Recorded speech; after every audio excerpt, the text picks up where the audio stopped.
Observar. Observar é mais que ver, ouvir, tatear, cheirar, degustar. É realizar uma ou mais dessas ações com propósito.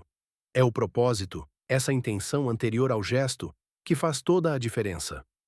O observador é mais atento a minúcias, detalhes que a ação corriqueira não revela. Observar exige presença e disponibilidade. Enquanto o ver pode ser passivo, a observação é ativa, pois compromete o sujeito com aquilo que se apresenta diante dele. A atenção dirigida transforma a experiência sensorial comum em uma experiência de descoberta. Por isso, mais do que uma ação mecânica, observar é uma prática consciente e, em muitos casos, profundamente transformadora. Essa prática, por sua vez, não se restringe ao sentido da visão. Todos os sentidos humanos, audição, tato, olfato e paladar, podem ser meios legítimos e eficazes de observação. Um perfumista que investiga notas aromáticas em uma fragrância está observando com o olfato. Um músico que diferencia timbres, tons e dissonâncias está observando com a audição. Um chefe que degusta uma preparação e reconhece temperos e modos de cozimento realiza uma observação gustativa. Até mesmo o tato é um canal de observação. Artesãos, escultores e massoterapeutas fazem da sensibilidade tátil uma ferramenta de leitura do mundo. Em todos esses casos, o que diferencia uma percepção comum de uma observação refinada é a atenção consciente e intencional. Além da prática direta dos sentidos, o ser humano recorre a instrumentos que potencializam sua capacidade de observar. Tais ferramentas ampliam a sensibilidade natural, revelando aspectos da realidade antes inacessíveis. Um telescópio mostra astros que o olho nu jamais veria. Um microscópio revela universos inteiros, contidos em uma gota de água. Equipamentos como sensores térmicos, amplificadores de som e câmeras de alta resolução expandem os limites da observação humana. Esses aparatos, porém, não substituem o observador. Ao contrário, exigem dele ainda mais discernimento. Afinal, observar por meio de instrumentos técnicos requer preparo, conhecimento e interpretação. O cientista que observa células no microscópio, o astrônomo que capta sinais distantes do espaço, o engenheiro que analisa ruídos em máquinas complexas, todos eles precisam não apenas do equipamento, mas de formação e prática para transformar dados em significado. Essa formação, aliás, é o que nos leva ao terceiro ponto. A capacidade de observar pode ser desenvolvida por meio de exercícios adequados. Observar não é um dom fixo, é uma habilidade que pode ser cultivada. Existem técnicas para aguçar os sentidos e treinar a percepção.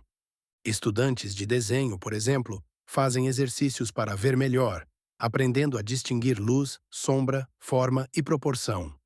Cientistas aprendem a registrar minuciosamente detalhes, formular hipóteses a partir de observações repetidas e comparar padrões.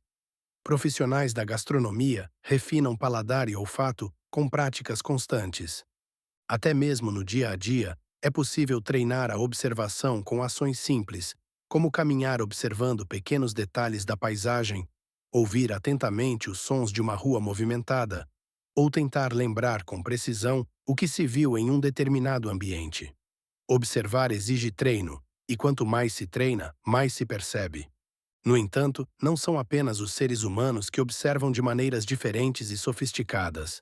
No reino animal, há uma impressionante diversidade de capacidades de observação, moldadas pela evolução e pela adaptação ao ambiente.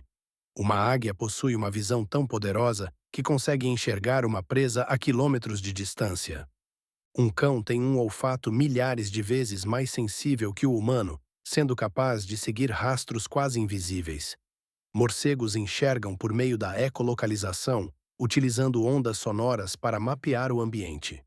Cada espécie desenvolve, ao longo do tempo, modos de observar o mundo que são adequados às suas necessidades de sobrevivência. O mais interessante é que até mesmo entre indivíduos da mesma espécie, há variações significativas.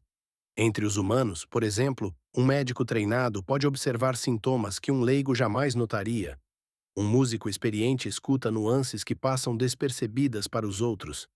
Até mesmo animais de uma mesma espécie apresentam diferentes níveis de atenção, experiência e sensibilidade, como filhotes que ainda não aprenderam a detectar predadores tão eficientemente quanto os adultos.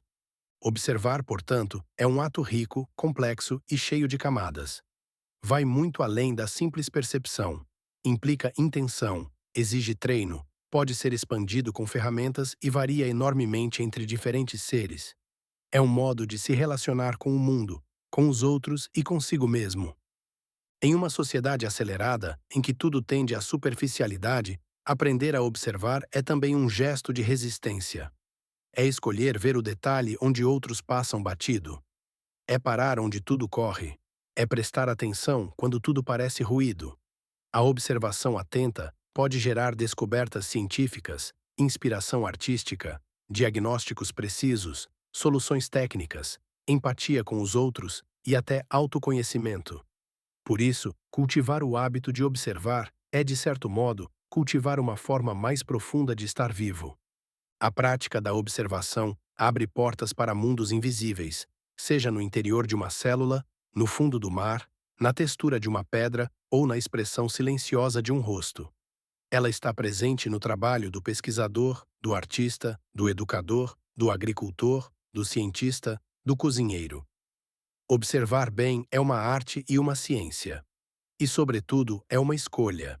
Uma escolha por ver mais e melhor o que nos cerca.